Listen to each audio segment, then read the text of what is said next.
president and founder of the Joyful Heart Foundation. Mariska?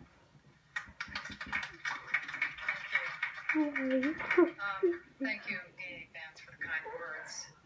I think if the roles were reversed and I was introducing you, I would use one word, and that is hero. The commitment that you have made here today is nothing short of heroic. This is hands down the biggest investment that anyone has made to reduce the backlog of untested rape kits in the United States. I remember first hearing about the backlog, and I remember I was so deeply shocked and offended and outraged and dismayed. And in response, we made ending the rape kit backlog our #1 advocacy priority at the Joyful Heart Foundation. You know, as we wrapped our heads around this issue, as we learned more, the scope of the backlog, how it came to be, we began to see what it was. A brutal and clear demonstration of how crimes of sexual violence are regarded in our society. And along with that, how victims of these crimes are regarded. The rape kit backlog sends two terrible messages. To victims, it says, you don't matter. What happened to you doesn't matter.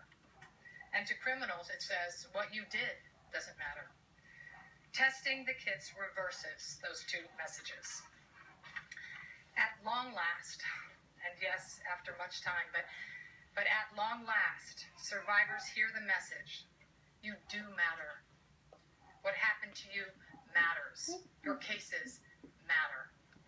And testing communicates to criminals that they are no longer able to offend with impunity. I firmly believe that we will be safer once the backlog is gone, simply because more people that are a threat to our safety will be behind bars. But it is this new reversed message to survivors that I celebrate most of all. I celebrate the reversal of power. That is what sexual violence is about, isn't it? It's about power. Egregious, base, heinous exercise of power by one individual, or sometimes more than one individual, to another. But the law also has power. And today's announcement declares that the power of the law is on the victim's side. It is the reason that victims reach out to law enforcement in the first place, in the hopes and under the assumption that the force of law will come down on the perpetrator, so that justice would be served. So, DA Vance, what you have done serves justice. And to my eyes, that's what progress looks like.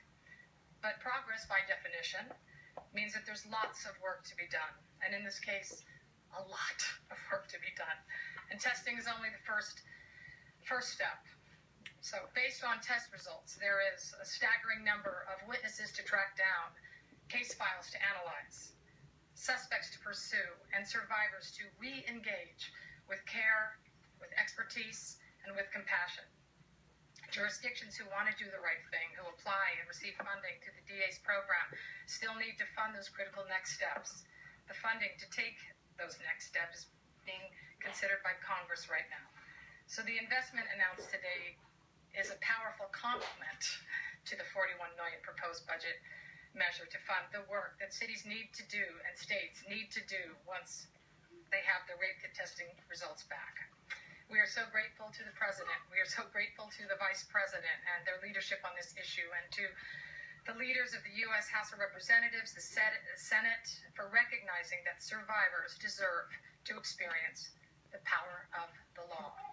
Survivors deserve to experience justice. They deserve everything that we can give them to heal.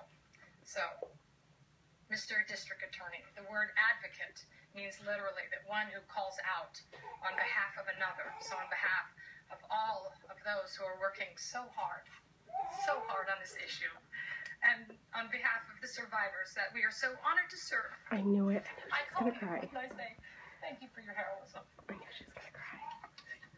Hold on, baby.